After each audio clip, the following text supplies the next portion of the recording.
most unorthodox show on the globe. I am one of your hosts, Myra B. King. And this is Desi Dez. And it's your boy Mojo in the building today. And we have another special guest, legend, extraordinaire actor, singer, all over the place. You've probably raised majority of us because we've been watching you on television, whether we knew it or not. So go ahead and introduce love that I raised you guys. That's awesome. Yeah. So go ahead and introduce yourself, ma'am. Hey guys, so my name is E.G. Daily, and I'm around. Some people call me the voice of their childhood, or I've been in some movies y'all maybe know, but I'm just here to like hang with everybody. And we appreciate it. We definitely appreciate you giving us a bit of your time today. Absolutely. So I do have to ask you, how was the feedback on the reboot or the relaunch of the Rugrats? Oh wow. I'm just trying to turn this. The feedback's been unbelievable. Like for real, like people are, especially after COVID and everybody kind of closed off from their families and separated. I think people are so grateful to get to be back with their families, and I think Rugrats was like everybody's family, and so it speaks to a lot of people, the family thing, the friendship, all the different types of diversity about the show. And I just think Rugrats coming back is like everybody's it's like everybody's family's back. So I don't think there's anything better than getting to get back together with family for me. For sure. This was actually a relaunch that I was excited about, or a reboot I was excited about, because a lot of times you hear about reboots and I'm like, come on, man, really? Can they just come up with something else? They're trying to reboot everything from back in the day. So right, they do. But this was like, this was one where we were like, really? This would be a good one. Yeah, for sure. That, and you're bringing back majority of the cast. I mean, that's a big thing right there too. The cast coming back is a big thing, because when you bring a bunch of people back to a show that we just, we're so familiar with, and there's new characters or new voices, it gets kind of weird. So is there any actual new things that we can look at far as characters or any voices or anything like that? Yes, absolutely. So what they did do, which I thought was really smart, was Nickelodeon and Paramount Plus, they brought back, and they also brought back all the original creators. They brought back the original people to be consultants, so that they could really make sure the show came out the gate the right way. And they brought back Mark Mothersbaugh, who did all the original music. And they really did think strategically about like kids, and the kids really they really get connected to the voice. I mean, the voice is like represents a whole person. You could close your eyes and you could feel the whole person. You know what I'm saying? Like you could feel someone's whole soul in just their voice, right? So if you don't bring back the actual voice, I think people, they don't want to be tricked like that. They want to hear that authentic character. You can't be like, yeah, I got a new mom for you. Here's a new mom. And the people are going to be like, what? That's not my mama. What are you talking about? So I think them being really strategic, they brought back the original baby voices, and then what they did do was they did replace some of the adult characters. A few of our adult characters, God bless them, had passed on, so they needed to replace them. But they were very strategic about bringing in some of the adult characters, like some celebrity TV stars and stuff, to bring in tie in the millennial crowd, so like when the millennials were young, they were all growing up on Rugrats, right? So now they took that age person that's now a young adult with their own kids, and those are the age ranges of the characters they cast for the adults, so that the millennials are actually going to be connected to the mom and dads of the Rugrats. So, and they brought in all this new contemporary stuff like cell phones and dating apps, and Grandpa Lou is a hippie who does yoga. There's blogging, So, and Betty is now a member of the LGBTQ community, which we love. She's which is so dope. We love people to be who they are and embrace them for their authenticity. And I think Rugrats is all about that. Now, will the husband still be on the show? Hey, this your boy Desi Dez. And it's your boy Mojo. And if you like what you are seeing so far, make sure you like, comment, and subscribe to the page. Please. And if all else fails and you like what you talking about as far as this merch-wise, baby, hit us up. You know what I'm saying? Check us out on YouTube or Instagram or Facebook at Twistedyounginz with a Z. You know what I'm talking about? Make sure you give us an email at twistedyounginz@gmail.com for all promotions. Where's it at twistedyounginz@gmail.com. Yes, sir, with a Z. And also, if y'all don't like what you see right now, as far as merch-wise, we got more merch, and we also do your merch. Do your merch Send us too. in a We couple support designs. everybody. Yeah, and we do promotional packages, interviews, videos, articles, whatever you guys need, man. Just make sure you hit us up. Holla at you, baby. The husband, well, Dee Dee's like a single mom on this. Yeah. Also Kimmy Cree Summers, who does Susie's voice. Yeah. Cree Summers is now her character is they've younged her down a little so that Susie can always be part of the little Rugrat pack. You know, so that because Susie's character is she's such a strong little girl with strong opinions, and she's really representing, you know, they're really allowing her character to represent the African American community and just the beauty of her character. And her parents are so brilliant. I mean, her parents are these lovely, I think her mom is a doctor and her dad's, they're just, I love how they're thinking everything through on Rugrats. They're really just including anyone and everyone and allowing everybody to be true to themselves and be in their power about who they are. Can you give us a brief rundown on your singing, acting, and voiceover career? Yeah, before this, you were a singer. You had a record deal with A&M, right? Yeah, I'm always singing, guys. I love singing. Was that your first love?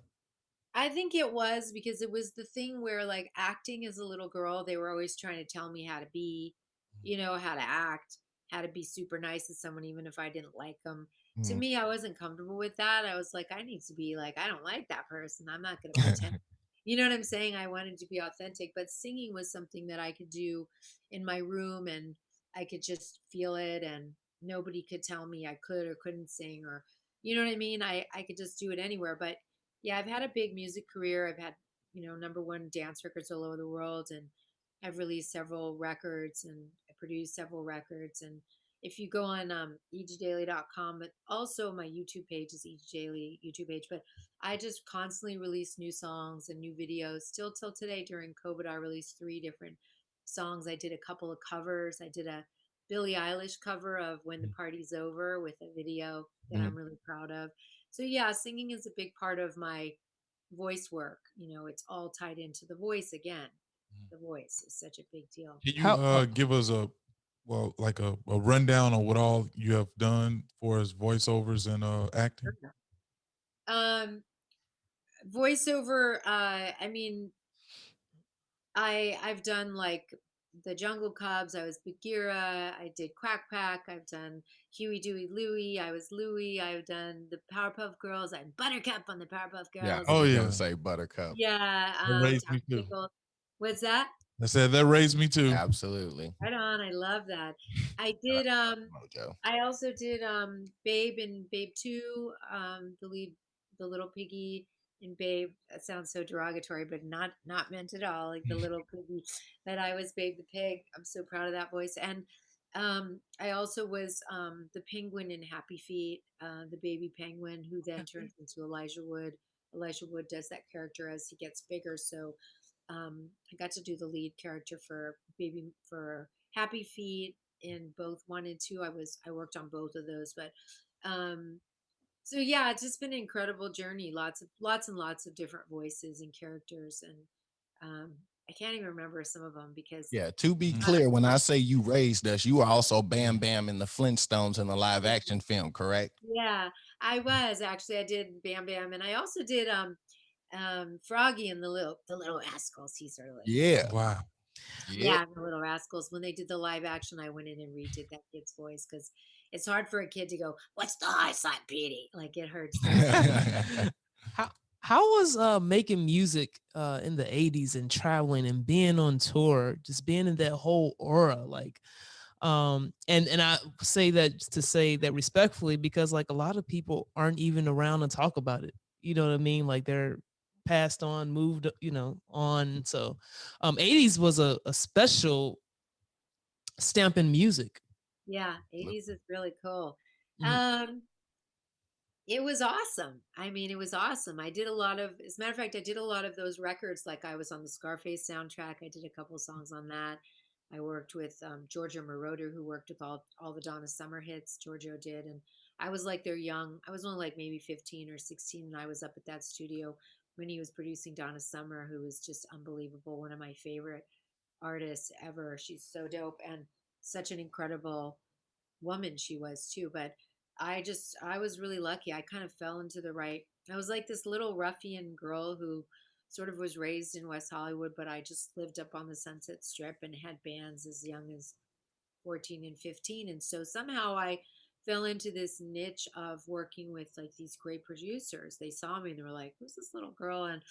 And they started bringing me up to the studio. Then I ended up doing the Thief of Hearts soundtrack with Harold Faltermeyer, the guy who did Axel F. Dun dun dun dun dun dun dun. Dun. And I went to Germany and did an album, half an album with him. And I worked with Keith Forsey, who produced all the Billy Idol stuff. And I did a bunch of tracks with them. So just somehow I fell into this beautiful niche of that disco era when I was really young. And so I got to learn from the best of them, the best of those guys. And I got to sing on tracks like I sang, what's that song? What a Feeling, Irene Cara song. Flashdance.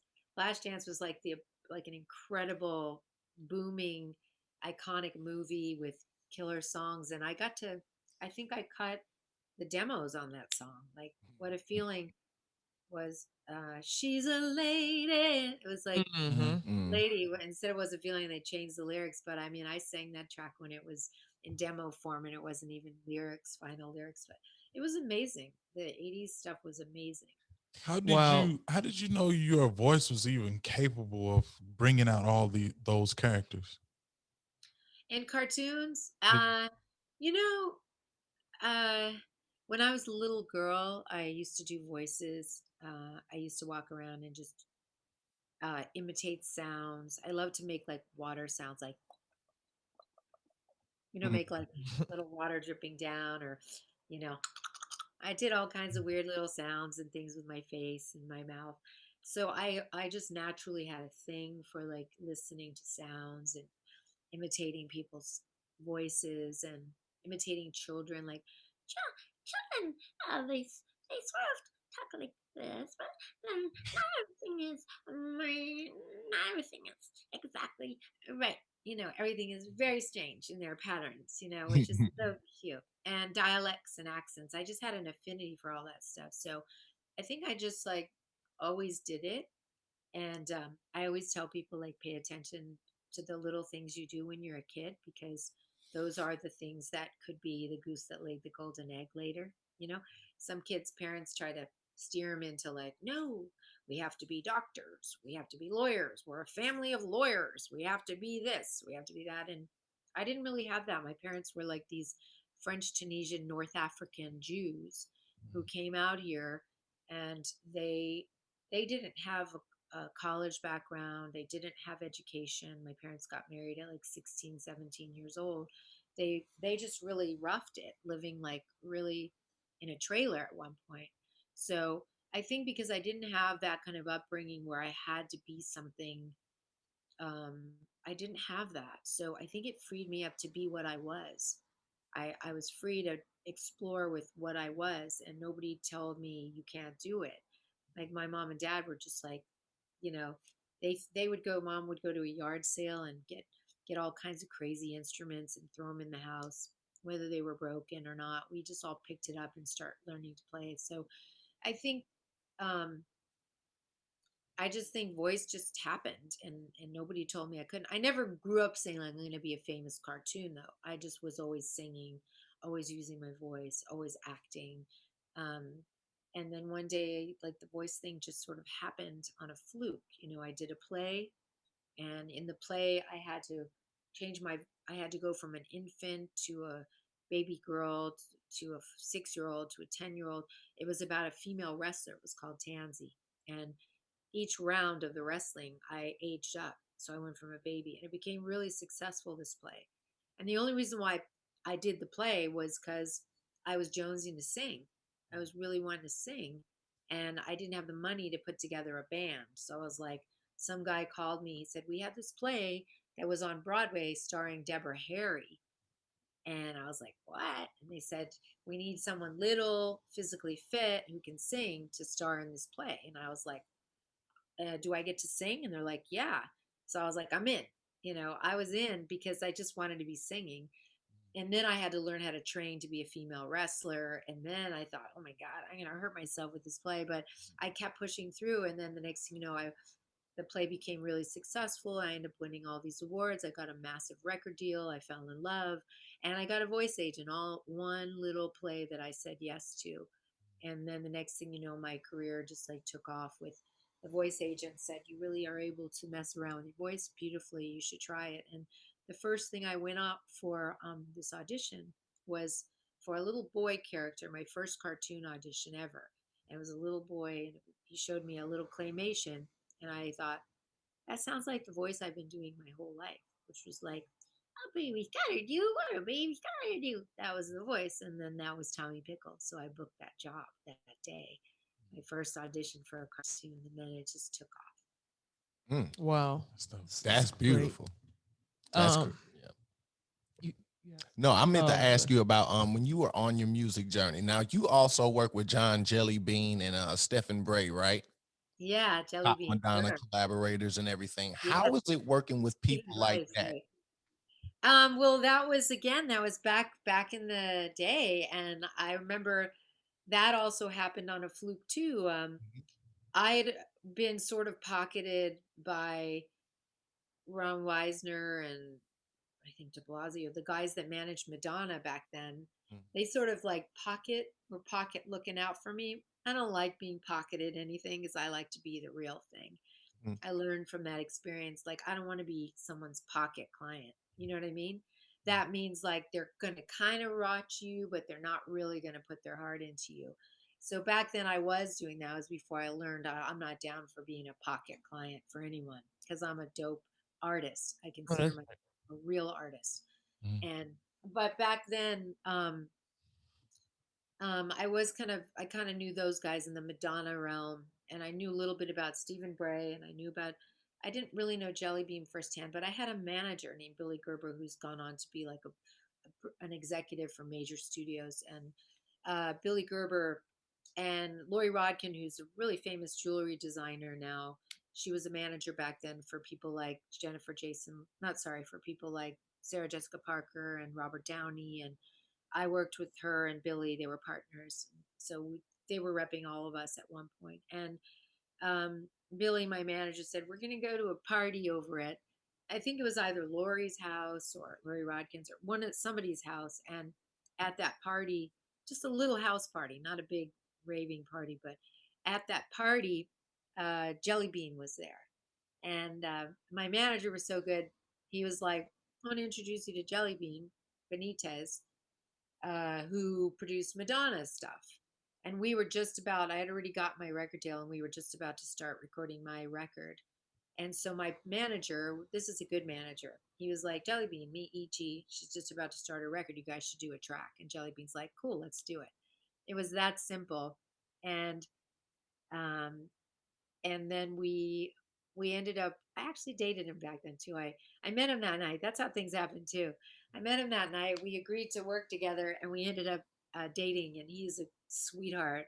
Like, he's just a really sweet guy. And then we ended up doing this record, and then I worked with Tony C., who was a great writer, and Stephen Bray, and Stephen was dope. Like, he just played me this one bass line of doom, doom, doom, doom, doom, doom, doom, doom, doom, doom. And then the first thing that came in my mouth was, if you want my love, say it, say it. It was like that easy. And then that song came out. It was the first words that came out of my mouth when I heard Stephen's bass line was, if you want my love, say it, say it. And that was it. That song went to #1, and Jelly Bean produced it. And it was just a really cool experience working with those guys in New York. That was back in New York. Now, you seem like a very highly intelligent, firm woman. I want to ask you how. So do you, by the way. Oh, thank you. Thank you.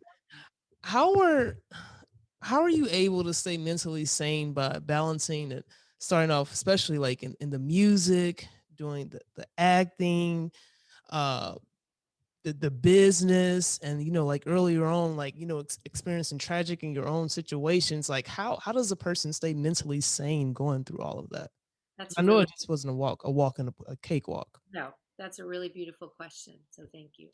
Um, life is like a journey, right? I always remember I saw this. I've always been a grower. Like I'm really into growing. I like to call myself just constantly teachable. Like I'm always out to learn. I learn from children. I learn from younger people. I learn from older people. I like to be teachable. I'm never too cool or too wise to not be open to be teachable, because you learn the coolest things from people you would never expect. You know, there's a homeless guy that lives up the road, and I talk to him all the time, and I've learned the most beautiful things from him, like beautiful things. So I think because I've always been on a journey of learning, and I've had a big spiritual life, like I believe in God, and I've always done a lot of spiritual work, because I think if you don't have that, you really flounder. If you don't have some kind of baseline, you really flounder. And there have been times where I was had anxiety, or I had depression, or really was sad for long periods of time. There were different things, or I had a boyfriend shoot himself in the head, and I had to deal with that at 22. Like there was a lot of very difficult things, but I think that I have for one thing, which you guys have right there, is a beautiful family that always has my back. And I have a tribe of people that I've had forever, my family, and I've had friends that I keep my friends. Like there's certain friends that I keep for decades. My best friend Romy, she lives in Hawaii now, but she's traveled all over the world with me she was my tour manager. She started out as a fan, but then and she kept trying to be my friend. I was like, I don't know, she seems a little stalkery, but she later proved herself to be one of the best friends I ever had in my life. Here's this girl that was a fan that scared me at first, but then I let her in enough because I saw the beautiful soul that she was, and now she's one of my best friends for decades. So I just think that because I constantly work on myself, I've done a lot of therapy. I'm not too prideful to say that I've been in therapy, that I've times where I felt super down and I just had to take a little break. Um, but I think because I do have such a solid tribe around me, and I do have such a strong faith, and I do um, try to remember the most important thing is that you're well, and that you have no singing career, and you have no acting career, and you have no life if you are not well. So I think that taking care of my body, trying to stay physically fit, trying to eat well as best I can, not perfect. I have fun too, but I just think all those things make up for self-care, that when things are hard, you have that ground to stand on rather than a real wobbly ground. You know what I'm saying? And Wow. plus, I try not to over drink or do any. I'll drink a little wine once in a while. Never been into drugs. I think they're really partly the devil. You have to be really careful with drugs, and you know it it really, anything that becomes your god is not that, other than a god or a spiritual thing, is not gonna, no bueno. So I think like those are the keys. Like if you're starting to let a person be your god, or you're starting to let a car be your god, or your work be your god, or your fame be your god, you will be set up for trouble. So I think to just always stay grounded in what's important, and everything else, like they say, everything you put in front of your spiritual, your higher power, gets taken away. I believe that. I believe you don't put your priorities in order, then you don't have foundation to keep them. So yeah. That's That's spectacular. that's That is super important. spectacular. Now on the outside looking in, you got a nice beach house. You able to maintain a career and still get booked for jobs. I want to ask you, how were you able to maintain financially be financially stable? Yeah. Sometimes I wasn't. Mhm. Other people are surfers out there. I love it. Sometimes I wasn't. There were times where I was living in my home with my two baby girls, my daughters, um, and I was running out of money. And so what I did was I made it fun. I was like, okay, guys, they were like 5, 6, 7. We're going to go move to this place called the Oakwoods, which are like these community um, apartments. This is after I'd made millions, been very successful. There are times where money just dwindles and work is not as fluid. Mhm. And I just say to my girls, we're going to go move to the Oakwoods. There's tons of kids there. It's going to be fun. And my kids are like, cool. I made it fun. I rented my house out and because I didn't get rid of it, I just rented my house out, let others take care of the mortgage so I could catch up.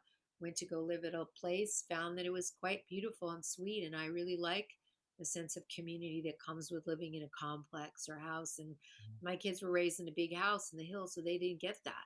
But when mama ran out of money, I was able to say, let's go live at a community place, with a bunch of fun people. And they loved it. And they remember that time period. And not only do they remember that time period, but they met a lot of friends that they're still friends with today that are all like successful young actors now. And, so I just try to make it fun. And sometimes money goes dry. And then it's like, I read this book called Who Moved My Cheese. It's a great little book. And it's about like, um, how sometimes you can make a lot of money. So you go down, this little mouse goes down this little tube and there's always cheese there, always cheese there, always cheese there. And one day the cheese runs out.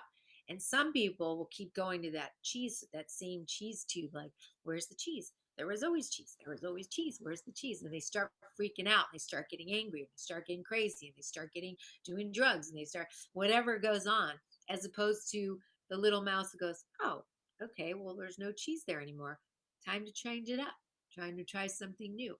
And it isn't until we try something new that you find there's miracles everywhere, right? There's miracles everywhere. There's beautiful new things everywhere, but sometimes it's easy to get fixed on one thing.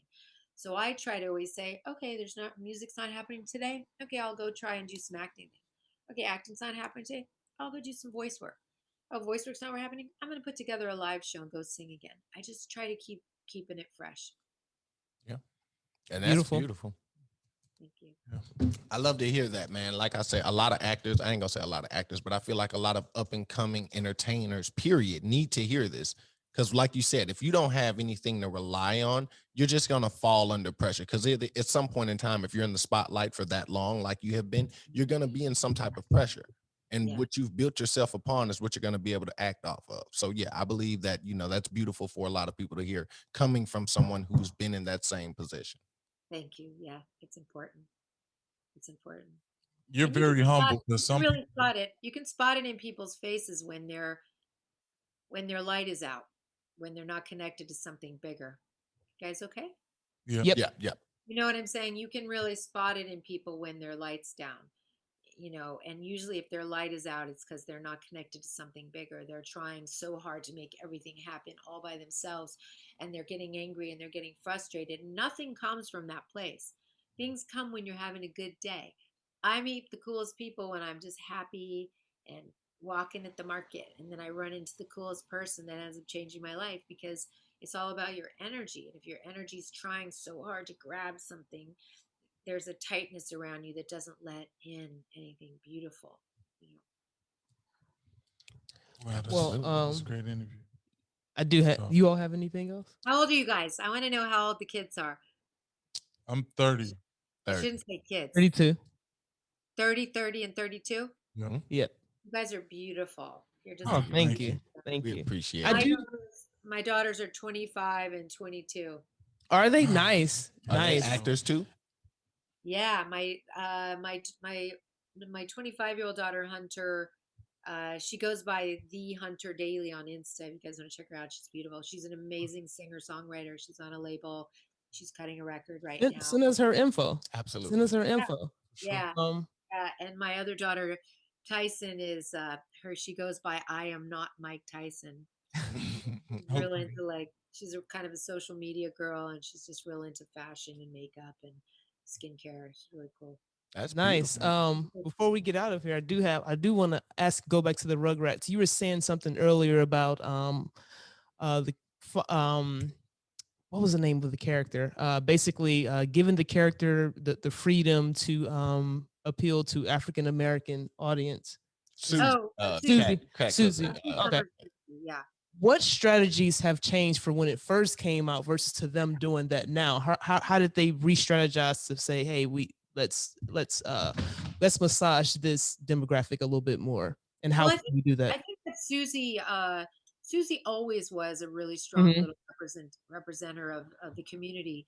I think they always allowed her to be that. The only difference now is they made her younger so that she could really be 100% part of the baby's life, so that she wasn't just a character that came in once in a while and hung out with Angelica sometimes. They really wanted her character to be present and really be the voice.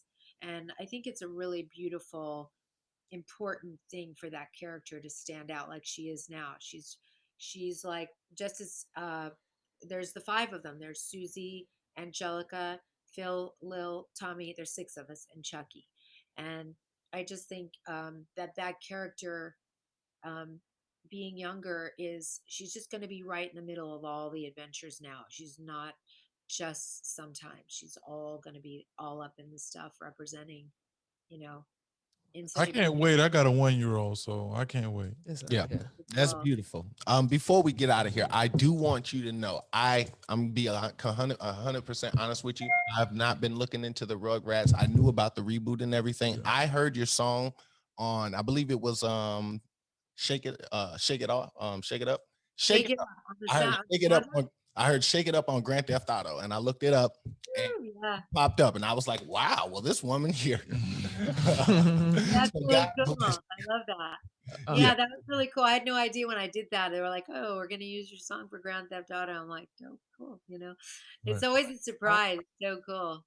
Thank you for opening up to us and sharing your story. You know, you could have definitely said no, but we definitely appreciate it. And you dropped some helpful gems. Absolutely. You know, that's nice. And I try to be very strategic I get a lot of requests to do blogs or webisodes and stuff. And, you know, sometimes I'm like, I can't do everybody's blog or webisode. I just wouldn't have time, you know, but you guys seem really special, and I'm really glad that I did it. And thank you. We're glad you are too. We're glad you agreed to as well. And checked out your page and stuff, and I just liked what one of the people that worked for me said. It's you know, is it in the same kind of brand? But I love the brand that you guys are representing. It's kind of like, so I was like, I want to do that. Thank you. Thank you. For sure. Positive. That's the only thing. Positive vibes. And yeah, I love that. Our logo speaks of everybody. Yeah. Diversity. So for sure. That's why I was like, yeah, we're gonna do that one. Thank you. Appreciate it. We'll appreciate you again, and DM us your daughter's information. We'll follow her and yes, ma'am, and look her up as well. Well, I'll give you both the girls, and you guys have mine, right? Really, Daily. Yes, ma'am. Yeah. All right, you guys have a good day. All right, thank you. Welcome.